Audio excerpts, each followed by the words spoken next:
Loco by Rudy Rucker and Bruce Sterling, read by Bruce Sterling. Waverly's dead? Said Becca, verging toward a shriek. How can Waverly be dead? Without him to cover our ass, we're finished. They'll rub us out and say we never existed. You hear that rumbling outside? Said Gordo. A steamroller. That's how they got him. Gordo's breath misted the frigid air, for Dr. Waverly had ignored paying the power bills to heat their safe house. What kind of bodyguard are you anyway? Hopeless ape? We're doomed. With one burgundy fingernail, Becca slit a spy hole through the aluminum foil duct taped to the window. What is that monster doing out there? Gordo rubbed his chapped hands. I was watching Dr. Waverly like a hawk. Who knew a steamroller could pounce? Laughing darkly, Gordo dropped into a leather executive armchair. From this throne, Dr. Fred Waverly had once ruled a federal research empire. The chair's glossy arms were cracked, and its casters were flat as broken feet.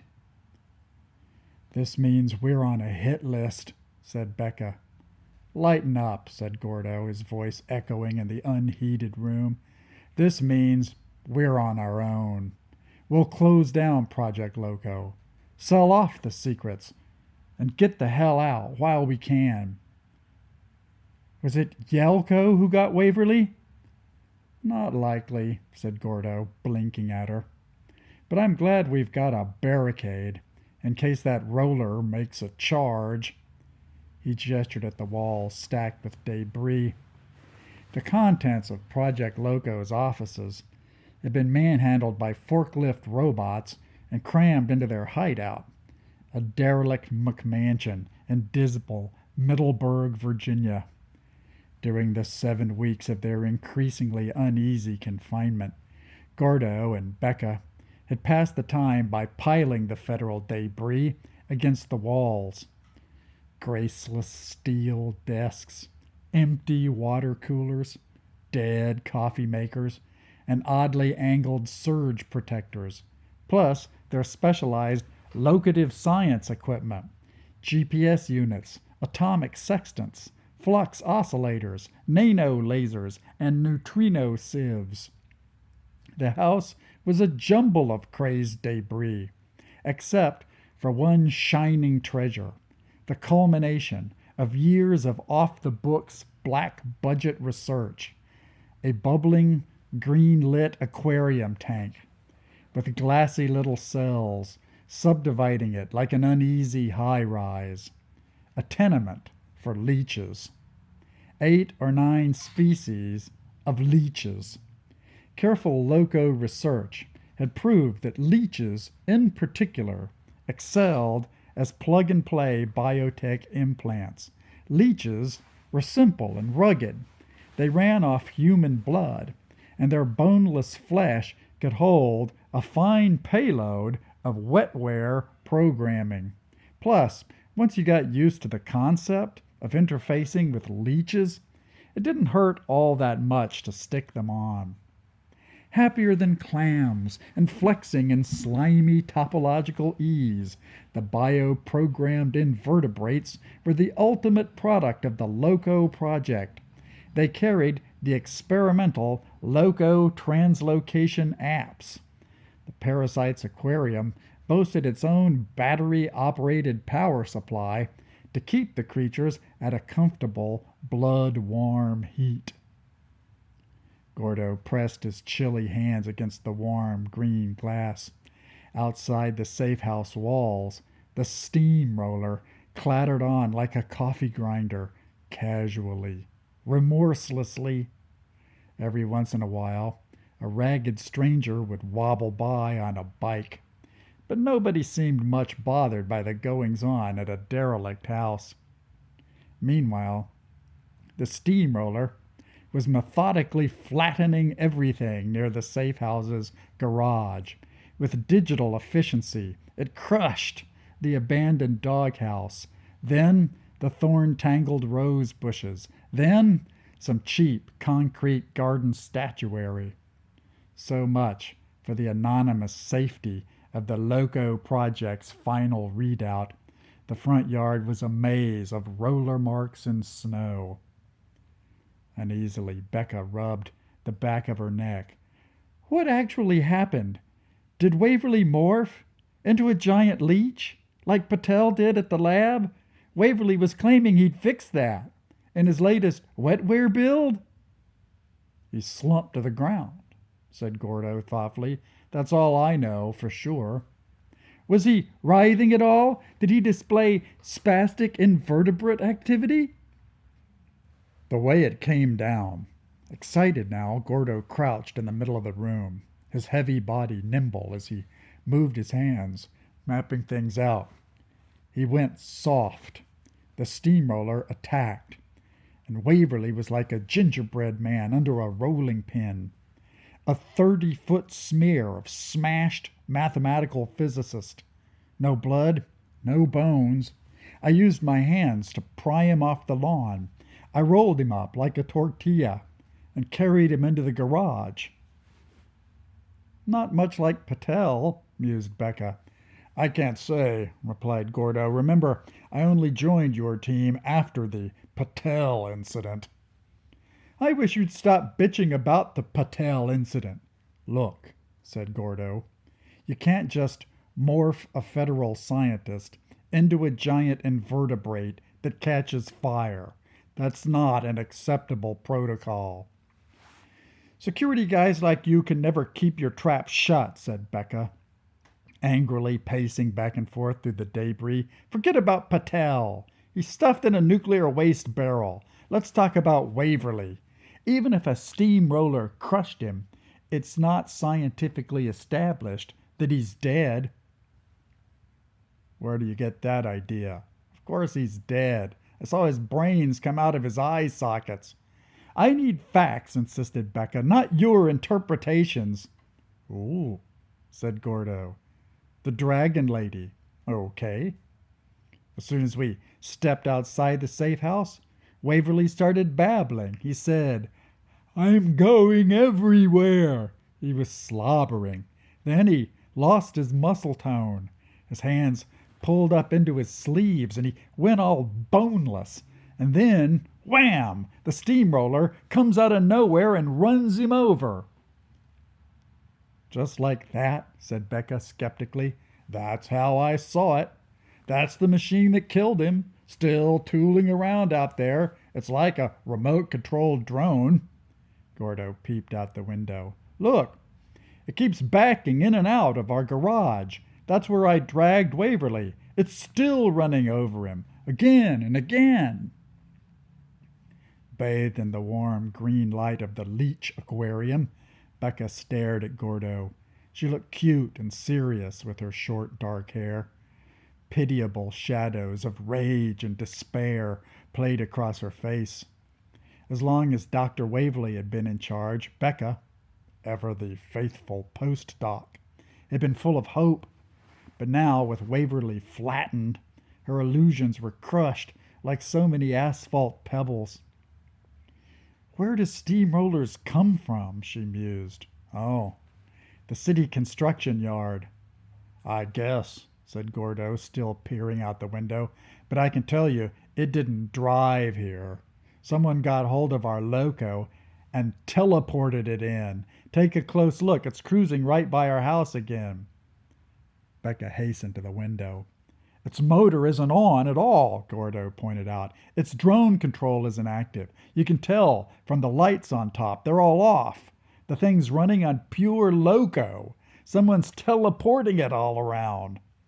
Translocating, not teleporting, snapped Becca. Can't you get that one thing straight? Loco applies affine transformation to the subdimensional pregeometry that underlies the space-time foam. Loco edits our reality from the outside. Loco is nothing like teleportation. Sure it is, said Gordo, baiting her. It's like on Star Trek. Christ, you're a moron. Maybe so, baby, but this moron has what you want. Gordo attempted a leer. As if, said Becca, looking away. Anyway, said Gordo, beginning to enjoy himself, the steamroller spread out fat Waverly like pizza dough. Becca scowled. I told you that Waverly should never leave our safe house. Gordo picked absently at the masking tape on an office cartoon, taped to the side of an upended desk, an archaic folk Xerox of some guy unscrewing his belly button and having his ass drop off. Becca rooted in the debris that braced the safe house walls. She found a federally approved orange and silver pilot survival blanket. It was 60 years old and rattled like burnt parchment, but she wrapped it around her sloping shoulders. Don't get that look on your face again, said Gordo, adjusting the buttons of his overcoat. None of this is my fault. Waverly insisted on taking a walk today. You know he was stir-crazy. He said an outing might reduce his bloat. We snuck out while you were sleeping. Becca wrung her blue-knuckled hands. God damn it! We've been stuck here for weeks in this crappy, nameless, unheated, dead-end, foreclosed house playing Dad and Junior and Sis. We shattered every limit of space and time and stuck our software into leeches. And after all our fine work, what do we get? We get a steamroller popped out of thin air, said Gordo practically, with the Pentagon waiting for us to turn our beautiful invention into a killing machine. Gordo grunted. Or for some sleazy web biz morons to productize us commercially. I am talking about Yelko. They hired a bunch of our disgruntled staffers, Yelko and their stupid cloud. The cloud's ubiquitous, said Gordo cozily. The cloud is everywhere, all the time. That's what's good about the Yelko cloud. The cloud spies on everybody, said Becca. How come the cloud is bigger than the government? This is all so unfair. The cloud's ubiquitous, said Gordo cozily. The cloud is everywhere all the time. That's what's good about the Yelko cloud. The cloud spies on everybody, said Becca. How come the cloud is bigger than the government? This is all so unfair. Silently, Gordo blew on his hands, then rubbed his right shoulder. He opened a desk, revealing half a crate of army surplus beef stew. How could you possibly eat at a time like this? When's a man supposed to eat? Retorted Gordo, searching through a tangle of dripping debris.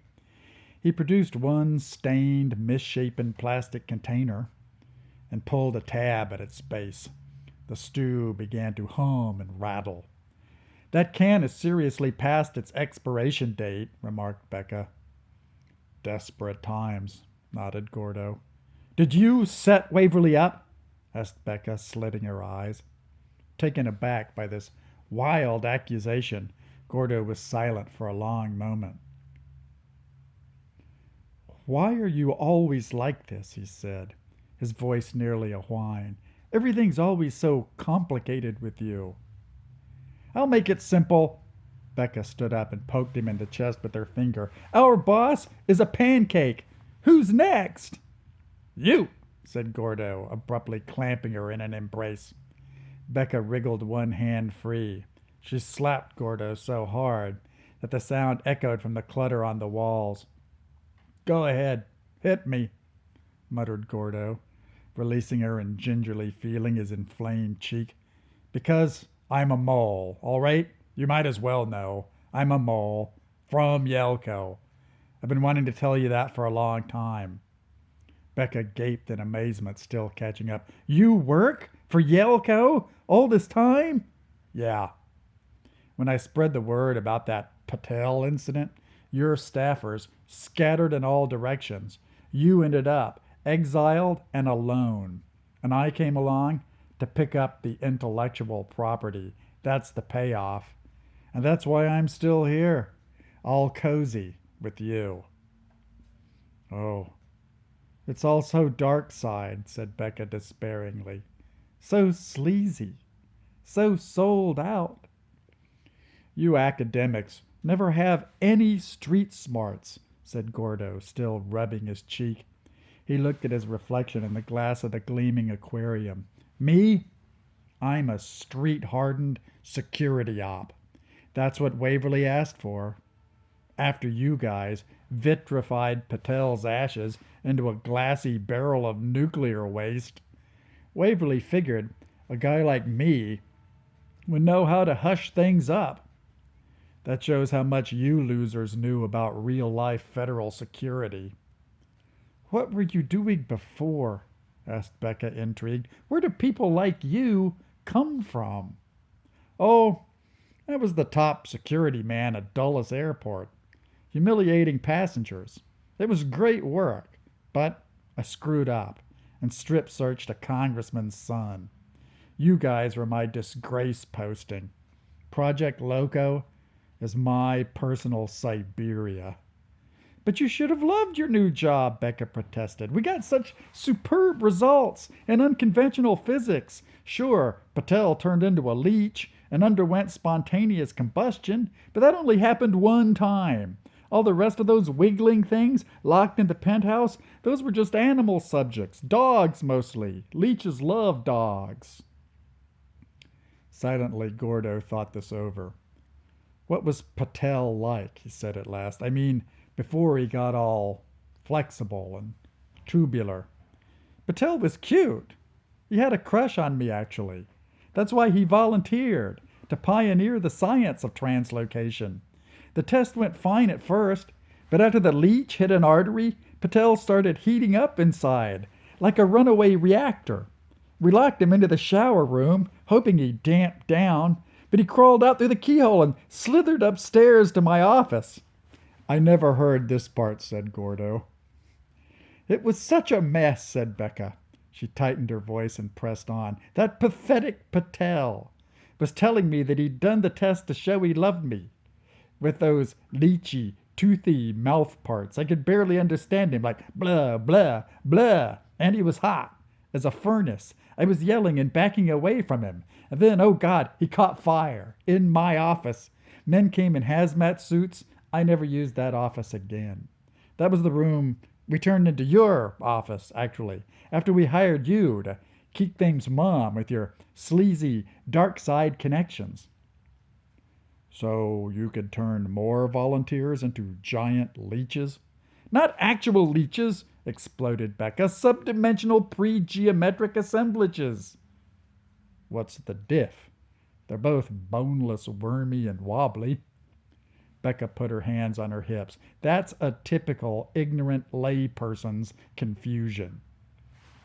Right then, Gordo's can of self-heating beef stew popped open. The putrid smell of spoiled meat wafted out. You can't eat that rubbish, said Becca impatiently. Let me show you some real food. No, you're being nice, said Gordo, wrapping a rag around the spoiled stew and sequestering it within a file cabinet.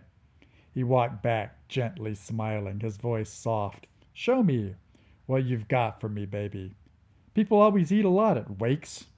And after that, they have sex. It's life against death, very human. You wish, said Becca, her cheeks pinkening. I didn't mean you in particular were human, said Gordo. You can't have red-hot funeral sex with just anybody, said Becca, deciding to flirt. She lowered her head, placing a delicate finger on a small bump at the base of her neck, up by the hairline. As for the food, I made Waverly fit me with the Loco leech. Call me crazy. I'll volunteer too, said Gordo reflexively.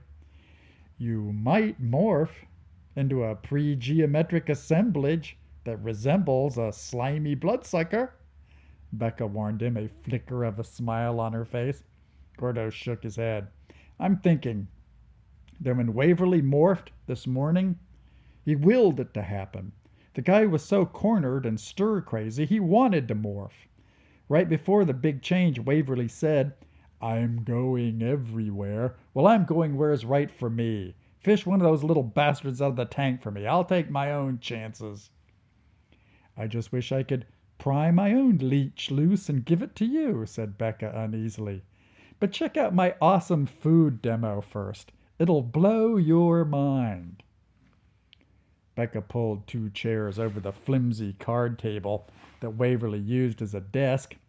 Improbably, yet deftly, she extracted a loaf of bread from a meager pencil holder. The bread puffed up as she pulled it upwards like toothpaste oozing from a tube. Now watch, crowed Becca. No keyboards, no commands, not even a gestural interface. She cocked her head, staring at the crisp loaf of flaky bread on the table. The baguette spontaneously opened up with a laser-sliced precision. It rapidly bedecked itself with thin, slot-like wafers of colorful ham and brie. Becca blinked her sharply focused eyes, and the spatial substance of the sandwich rotated upon itself like the slats of a Venetian blind. A tidy row of colorful ham and cheese canapes sat on the wobbling table in the chilly room. "I always wondered how you fed the boss behind my back," exclaimed Gordo. Becca proudly nibbled a shred of the gourmet ham. "That came out of nowhere? Like the steamroller?" nodded Gordo. Outside their walls, the machine was still busily clanking around. "Here, but not really here." "Where is anything?" said Becca. "An object is just a mesh of pre-geometric locative architectures instantiated via a spatial transform. This food started as a baguette sandwich in Fort Meade, over where we used to work. I edited the baguette Loco myself." Gordo scarfed up the little treats as fast as his cold, stiffened fingers could pluck them from the table. "You're eating 8 sextillion affine transformations for every canapé," Becca told him, delicately choosing a few for herself. "Loco tech is super processing intensive. Each of these tasty morsels is a zettaflop of cloud crunch." "A zettaflop? That's one higher than exaflop. So don't get all greedy.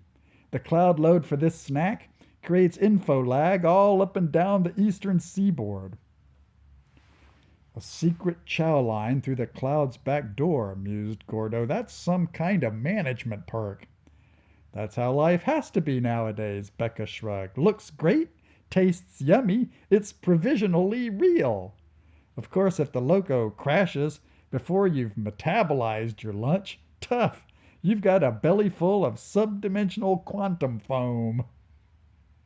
Gordo looked up hopefully, licking translocated mayonnaise from his fingers. "So, we can glom free lunches from random delis forever, whenever we want?" "Burn before thinking" is what Dr. Waverly said about that idea. We were supposed to feed Special Forces paratroops with this. And then there was our Death Ray app. We were supposed to translocate raw energy from the core of the sun and blast it out in a beam. "Awesome," said Gordo. "How did that work out?" "It's technically feasible, but we kept having problems getting the coordinates right. Hassles with the gravitational warp. It's very chaotic at the center of a star, what with general relativity coming into play, very unstable. We tested the process on dogs, taking them outside to bark at the sun. And of course, the body morphing issue was a big problem with the dogs. Quite a few caught fire." "Burning, dog-shaped giant leeches with death ray eyes," said Gordo. Becca plucked at her full lower lip. "I really wouldn't put it that way. You and Waverly were a pair of loose cannons." "We wanted to hit some goddamn development milestones, okay?" said Becca. "We were finally turning the corner. Waverly found a superior West Virginia leech that was free of the morph effect. He'd been wearing his leech with no trouble for 2 full months. I've had my own leech for just a few days less than him, and I feel perfectly fine." So far, so good, said Gordo. Just look how far you've come, you and Dr. Waverly. Becca flopped into Waverly's stuffed chair beside the sparkling aquarium tank of the Loco leeches. She closed her eyes and rested her hands on her temples. Presently, she lifted her head and bleakly stared at him. Whether you want to admit it or not, Waverly's still alive. He's undulating, even though that steamroller keeps rolling on him, making him thinner and thinner. How would you know that? Asked Gordo cautiously. I can see him through my Loco leech. Not see him exactly, it's more like proprioception. I know ultra precisely where he is, like the way you know where your elbow is, or your bedroom furniture when you get up in the night. Well, I saw him with my own human eyes, and I didn't see any undulating. He looked deader than hell. What a blind, coarse, unfeeling man you are. What a nightmare this is for me, Becca intoned. The girl with the highest SAT in the history of Minneapolis. I should have paid more attention to reading Mary Shelley. Frankenstein? I always loved Mary Shelley. I mean, she was super brainy, but really romantic and hot. Becca's face quivered with despair. She reached under her flimsy card table desk. She heaved out the overstuffed derelict-style backpack she used as her raw panic bug-out bag. It had some choice packs of people chow in there, a half pint of ouzo, blueberries, even a plush stuffed turtle. Finding a mass of crumpled tissue, she wiped the tears from her smooth, olive-skinned cheeks. That pitiful, trembling tortilla was the greatest physics genius of our time, she whispered. Yeah, Gordo said gruffly, I know. It's a shame. At the end of his life, you and I were the only friends he had left. We're like his next of kin. We should do the decent thing by him. Go fetch a piece of Waverly from the garage. Your mentor's remains are kind of crumbly, said Gordo. Crumbly? Majorly. Just like dead organic squashed crumbly? Or like subatomic degenerate matter blue Cherenkov radiation glow-in-the-dark Los Alamos crumbly? Gordon looked glum. What you said. He pulled back the frayed cuffs of his overcoat, studying the peeling skin of his hands. Look at this. And the rays cooked my shoulder, too. I'd better not go into the garage at all, said Becca quickly. Not with him decaying into pre-geometric subdimensional Feynman diagrams. So, okay, you can go in there again, because you've already been exposed. Run to the garage pronto and fetch in a piece of the boss. No way. Don't be stupid. You already touched him. Just hold your breath and flake off a small piece. I don't need much for a forensic study. That's such a lame word, forensic, said Gordo, rebelling. Why not truck him over to Dulles and feed him through the airport scanners? I know he's still alive, insisted Becca. I just need a way to prove my hypothesis. And Becca jumped to her feet, her face alight. Eureka! What? I just realized. Dr. Waverly translocated that steamroller here himself. He's the one who brought it in. He's using the steamroller to flatten himself so he won't go critical. He's reducing his bloat so he won't catch fire. What then? Said Gordo, really doubting her. He's aiming for a higher type of phase transition. Our simulations predicted that was theoretically possible. But if he's actually achieved it, he's entered a whole new level of existence. Be a man and go out into the garage, Gordo, or at least call out to Dr. Waverly from the garage door.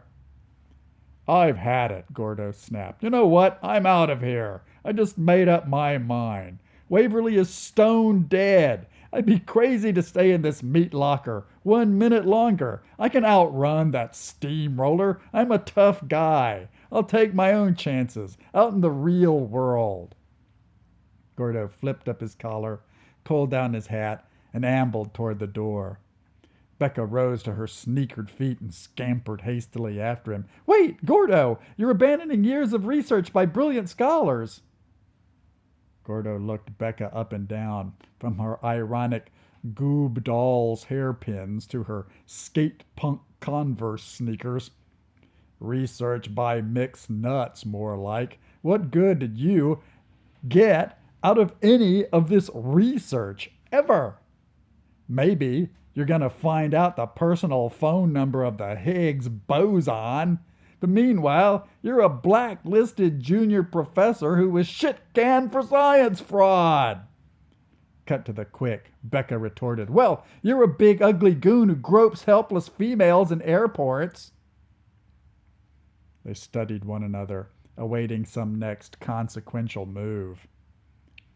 After a dreadful interval, Gordo realized he would have to be the one to speak up. Look, don't get mad. Maybe we could work something out, you and me. We could blow this bad scene and make a run for it. There's a lot of good security jobs in Qatar and Kazakhstan. What am I supposed to do with those countries? Swath my face in a Hermes scarf? I'm a brilliant American federal scientist with years of loyal service. I'm staying right here, in my own country. My only problem is that Project Loco is so freaking astral it makes LSD look like Medicare. The feds aren't going to fund you anymore. Not when your boss is a self-flattening, radioactive pancake. It's not exactly radioactivity, said Becca, but yeah, I know. So, how about we hook up with private enterprise, suggested Gordo. My pals at Yelko. They're in big business. They can deal with the feds. You go and do the kabuki for them, a live demo. Lay sample Loco leeches on those awestruck investor geeks. Then I can close the venture deal. Selling government-funded research results is unethical, said Becca in a lofty tone. Since you're not a scientist, like me, you know nothing of the proper research and development protocols. Gordo nodded quietly, grimly. Oh, I agree with you. I appreciate that. The way you just put me down. I'd love to see you cut a deal for yourself. He stroked his stubbled chin, pooching out his lips to assume a wise expression. You're guilty of warping the fabric of space-time with a leech stuck to your neck. You'll get the gas chamber. The networks will run it live. Oh God, oh God, oh God. You're fine, if I'm here to protect you, said Gordo, stout and manly. Waverly is flatter than toast, but nothing has happened to you yet. You know what we need? A drink. A drink, 2 trench coats, and a handgun. How can you even talk about booze when we're in so much trouble? Bust out that ouzo you've got hidden in your knapsack. Translocatus and apple pie. No pie for you, said Becca primly. It's not even 10 in the morning.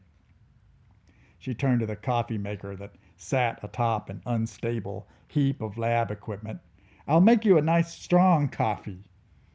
Whatever, said Gordo. Rough day. I hate seeing dead people, especially when I have to clean them up. Becca sniffed. The noise of that steamroller is giving me such a headache. Gordo reached absently into his shirt pocket. Hey, you want some aspirin? I copped it last week in that shell of a mall. It's German, really pure. You could be a handy guy sometimes, El Gordo, said Becca, gratefully eating a painkiller. Real soon now, we burst into action, said Gordo. Caffeine and sugar. Aspirin and ouzo. We're going to take the war to the world outside.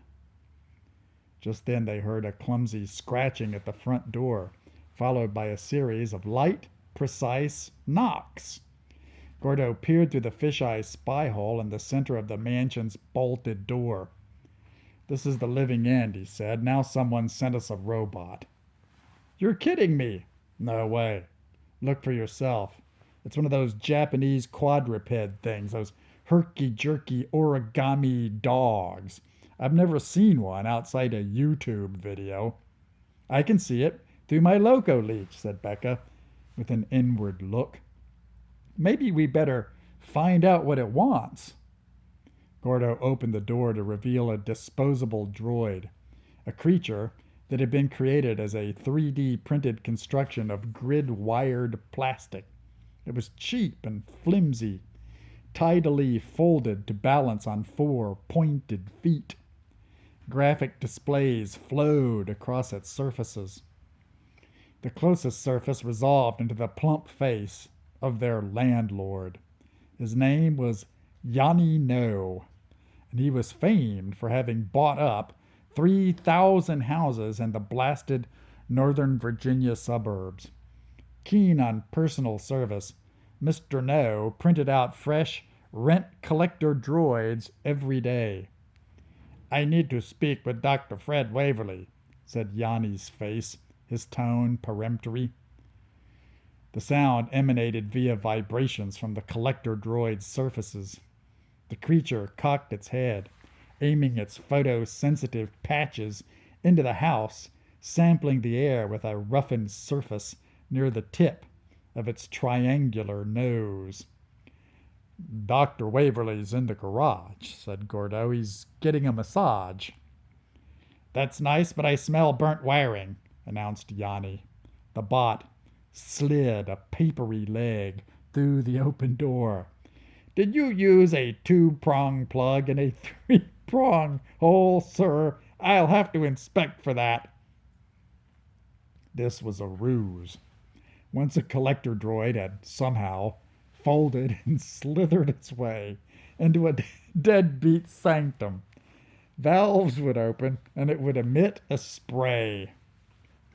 You can't evict us, bellowed Gordo, giving the droid a savage kick. You didn't pay your landlord, chirped the paper robot, skittering right back. Allow me to display your deadbeat financial status. A series of charts, blueprints, progress bars, and spy cam views rolled rapidly across its back and its legs. Yanni's face reappeared, threatening and serious. The ambient biometric feed shows the renter of record to be lying on the floor of the garage. I just told you that, said Gordo, but you weren't listening. Dr. Fred Waverly's brainwaves are subnominal, intoned Yanni. I deem him incapacitated. Your evidence failure to provide a police report is a crime. Prepare for immediate eviction followed by arrest. Dr. Waverly's only resting, babbled Becca over Gordo's shoulder.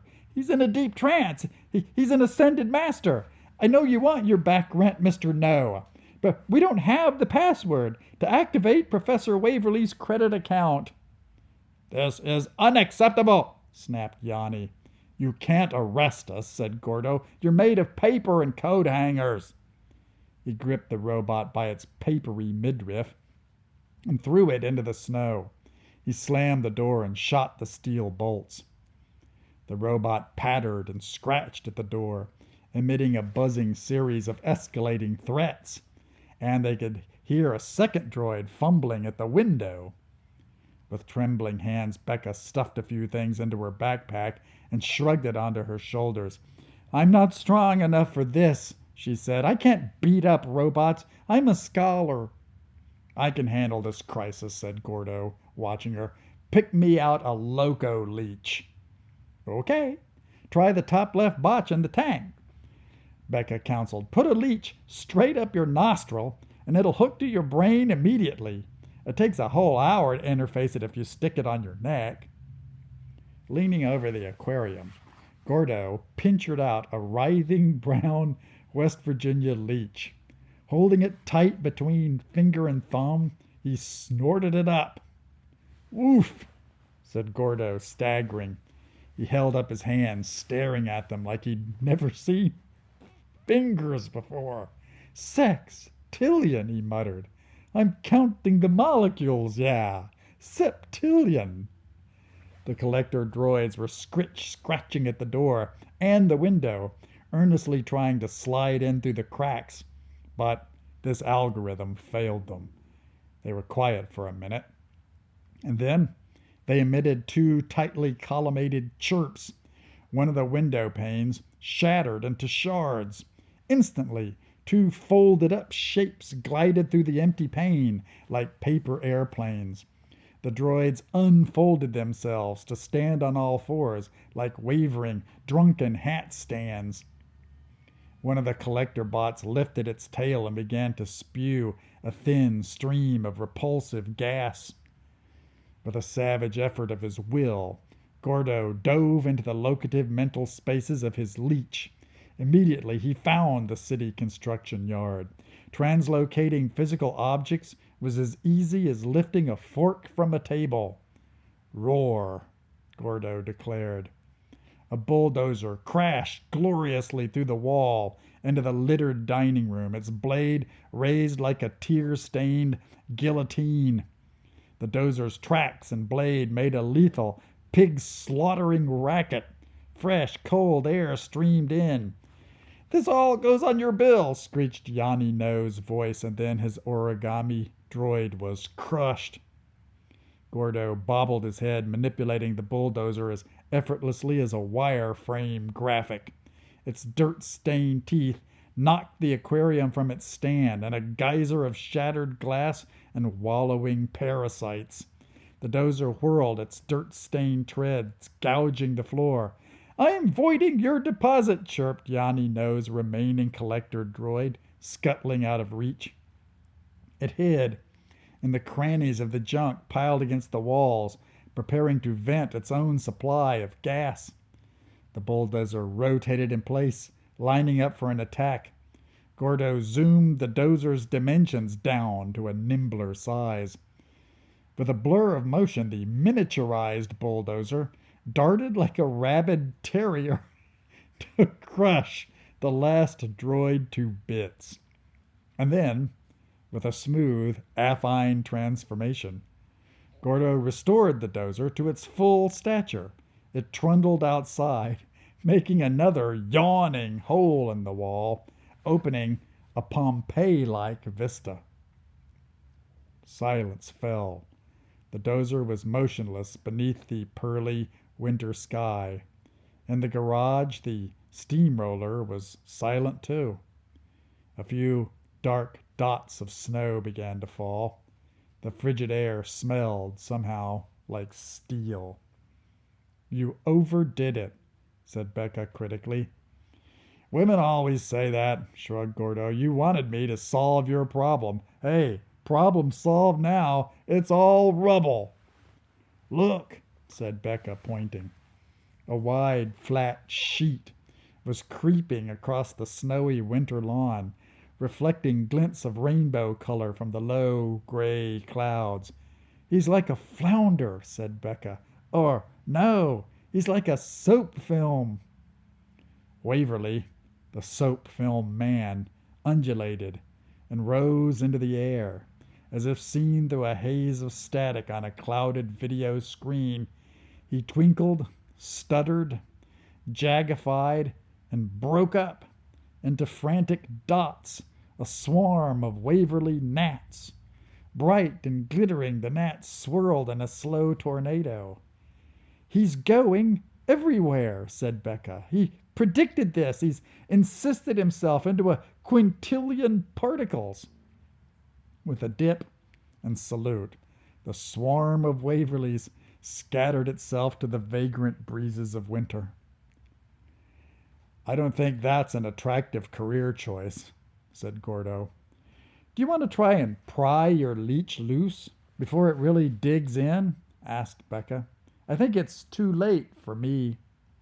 "I'm riding this all the way," said Gordo, "wherever it leads. Having this superpower, it feels like the first time I've ever really been alive. It's just you and just me against the world. So, first, before anyone else shows up," he nodded his head toward the house. "Hot funeral sex?" said Becca, her expression unreadable. "Please," said Gordo.